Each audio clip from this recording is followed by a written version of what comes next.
Hello students, welcome to my page English guru road to success. So आज का हमारा topic है determiners.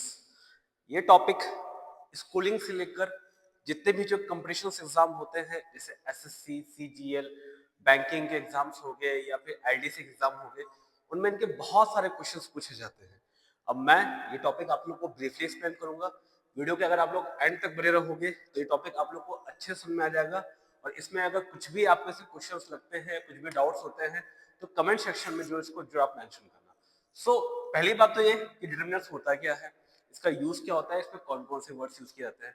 सो determiners वो वर्ड होते हैं जो नाउन के पहले लग के उनके एग्जैक्ट नंबर्स को बताते हैं। जैसे मान लो मैंने लिखा देयर इज सम मिल्क। अब इसमें मिल्क ये तो हो गया नाउन। अब इसके पहले जो वर्ड आता है वो होता है आपका डिटरमिनस। सो डिटरमिनस हमेशा नाउन के पहले लगते हैं और उनकी क्वांटिटी या उनके बारे में रिप्रेजेंट करते हैं। अब जो डिटरमिनस होता है ये आप लोग का दो टाइप में होता है। एक तो हो गया आप लोग का काउंटेबल नाउन, और जो दूसरा होता है वो होता है आप लोग का अनकाउंटेबल नाउन। काउंटेबल नाउन का मतलब होता है जिस चीज को आप लोग काउंट कर सकते हो, और अनकाउंटेबल का मतलब होता है जिसको हम लोग काउंट नहीं कर सकते, विच वी कैन काउंट। और यहां पे क्या आएगा, which we can not count. सबसे पहला पॉइंट तो यहां पे आता है। आप पूरा अच्छे से समझना तो आपके सारे डाउट्स क्लियर यहां पे क्लियर हो जाएंगे। काउंटेबल नाउन में जो भी हम लोग हेल्पिंग वर्ब या मेन वर्ब यूज करेंगे मोस्टली वो आप लोग प्लूरल फॉर्म में ही यूज करते हैं, और यहाँ पर जो भी हम हेल्पिंग वर्ब या मेन वर्ब यूज करते हैं वो आपका हमेशा सिंगुलर फॉर्म में आता है। अब बात यहाँ पे आती है कि कौन कौन से वर्ड्स होते हैं जो काउंटेबल नाउन के अंदर आते हैं और कौन कौन से वर्ड्स होते हैं जो आपके अनकाउंटेबल नाउन के अंदर आते हैं। अब यहाँ पर जैसे ए और एन आता है, इसके बाद से भी जो आप हेल्पिंग वर्ब या मेन वर्ब यूज करोगे वो आपका हमेशा सिंगुलर फॉर्म में आएगा, बस ए और एन के साथ। उसके बाद से यहां पे क्या आता है, सम आता है, मैनी आएगा, फ्यू, अ फ्यू और द फ्यू। और अनकाउंटेबल नाउन में क्या आएगा, यहां पर भी सम आएगा, यहां पर भी क्या आएगा, little, a little, the little. उसके बाद से यहां पे अगर मैनी आया है तो यहां पे मच आता है। ये सारे के सारे वर्ड जो होते हैं ये हमारे काउंटेबल नाउन या अनकाउंटेबल नाउन के पॉइंट को रिप्रेजेंट करते हैं। अब इसके बाद से काउंटेबल में ही यहाँ पे डेमोस्ट्रेटिव वर्ड्स यूज किए जाते हैं। अब जो डेमोस्ट्रेटिव वर्ड होते हैं वो कौन कौन से होते हैं, डेमोस्ट्रेटिव,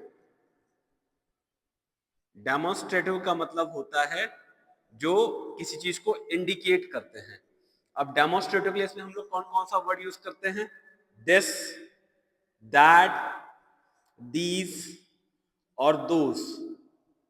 दिस और दैट हमेशा सिंगुलर सब्जेक्ट के लिए यूज किए जाते हैं, वेयर एस दीज और दोस हमेशा प्लूरल सब्जेक्ट के लिए यूज किए जाते हैं। दिस और दीज जब भी कोई ऑब्जेक्ट पास में रखा हुआ होता है वहां पर इनको यूज करते हैं।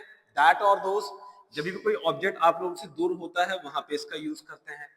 तो ये सारे हमारे डिटरमिनर्स के वर्ड्स होते हैं। इसके बाद से और जो वर्ड्स होते हैं, एक आता है आपका एनी। अब एनी हमेशा it is used in interrogative और नेगेटिव सेंटेंसेस।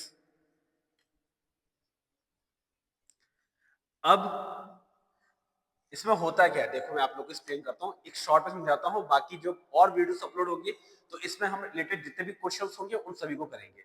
जैसे ए और आर्टिकल एन हो गया, आर्टिकल ए को आप लोग कहाँ यूज करते हो, सिंगुलर काउंटेबल नाउन के पहले। आर्टिकल एन भी कहाँ यूज होता है, सिंगुलर काउंटेबल नाउन के पहले। लेकिन दोनों में यूज किया क्या आता है, ए कहाँ यूज करते हैं हम, बिफोर कॉन्सोनेंट साउंड। जहां कॉन्सोनेंट साउंड आएगा वहां पे हम लोग ए को यूज करेंगे, और एन कहाँ यूज करते हैं, बिफोर वॉवेल साउंड। जहां पे वॉवेल साउंड आएगा वहां पे हम लोग एन को यूज करेंगे। उसके बाद से सम का मैंने आप लोग को समझा रखा है, सम के लिए क्या होता है मैं आपको एक्सप्लेन करता हूँ। सम के लिए, सम हमेशा इनडेफिनेट न्यूमरल को शो करता है। अगर सम काउंटेबल नाउन में है तो ये शो करेगा आपका इनडेफिनेट न्यूमरल, जिसकी कोई नंबर श्योर नहीं होता है, जैसे कि there are some books on the table. लेकिन जब सम यहाँ पे आता है तब ये शो करता है क्वांटिटी को। अब क्वांटिटी के लिए हमेशा हम लोग क्या यूज करते हैं, सिंगुलर काउंटेबल नाउन, जैसे there is some milk in the glass. तो सम अनकाउंटेबल नाउन भी आता है और सम काउंटेबल नाउन के अंदर आता है। Few, a few, the few, little, a little, the little, इनके यूज कैसे करते हैं मैं आप लोग को भी एक्सप्लेन करता हूँ। बहुत सिंपल सा तरीका है, ये टेबल आपको हमेशा ध्यान रखना। एसएससी में जो क्वेश्चंस आते हैं वहां पे हमेशा ये एरर के फॉर्म में बनते हैं, चाहे गवर्नमेंट के कोई भी कमर्शियल एग्जाम्स में जो क्वेश्चंस आते हैं इनके, वो गवर्नमेंट फॉर्म, वो हमेशा एमसीक्यू बेस्ड या फिर एरर के फॉर्म में बनेंगे। या स्कूलिंग में चाहे 10th हो गया चाहे 12th हो गया, वहां पे भी इनके जो भी क्वेश्चंस आएंगे वो उसी फॉर्म में ही आते हैं। अब ये जो वर्ड्स है आपके few, a few, the few, little, a little, the little, जैसे कि फ्यू, अ फ्यू और the few, little, a little और द लिटिल। फ्यू और लिटिल ये दोनों वर्ड्स जो शो करते हैं हमेशा क्या आता है आपका ऑलमोस्ट नेगेटिव। लगभग कोई भी चीज नेगेटिव रिप्रेजेंट करती है वहां पे हम लोग क्या यूज करेंगे, फ्यू और लिटिल। नो डाउट ये तीनों वर्ड्स आपके काउंटेबल नाउन के हैं, ये तीनों वर्ड्स आपके अनकाउंटेबल नाउन के हैं। अ फ्यू और अ लिटिल क्या शो करता है, हमेशा ये एक अफर्मेटिव सेंटेंस में यूज किया जाता है। और द फ्यू और द लिटिल का भी यूज करता है, इनके लिए एक कंडीशन दी जाती है। कंडीशन का मतलब होता है जो है सो यही है और आपको यही यूटिलाइज करना है। तो ये आपका पूरा डिटर्मिनस था।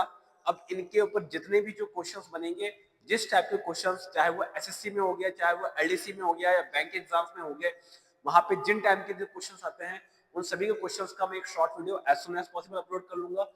आप लोग के जितने भी जो और फ्रेंड्स हैं जो एसएससी बैंकिंग की तैयारी कर रहे हैं, उनके साथ भी अपने वीडियोस को शेयर कर सकते हैं ताकि उनको और फायदा मिले और उनके लिए और प्रॉफिटेबल हो। स्टे ट्यून माय पेज, मेरे पेज पे हमेशा बने रहें, मैं आप लोग के लिए और वीडियोस लेके आता रहूंगा। आपके गवर्नमेंट एग्जाम से रिलेटेड जितने भी जो क्वेश्चंस बनते हैं वो क्वेश्चंस जिस टाइप के होते हैं, जैसे पैरा जंबल हो गया और कोई से भी जो क्वेश्चन बनते हैं, वो सारे के सारे मैं एज सुन एज अपलोड कर लूंगा। Thank you.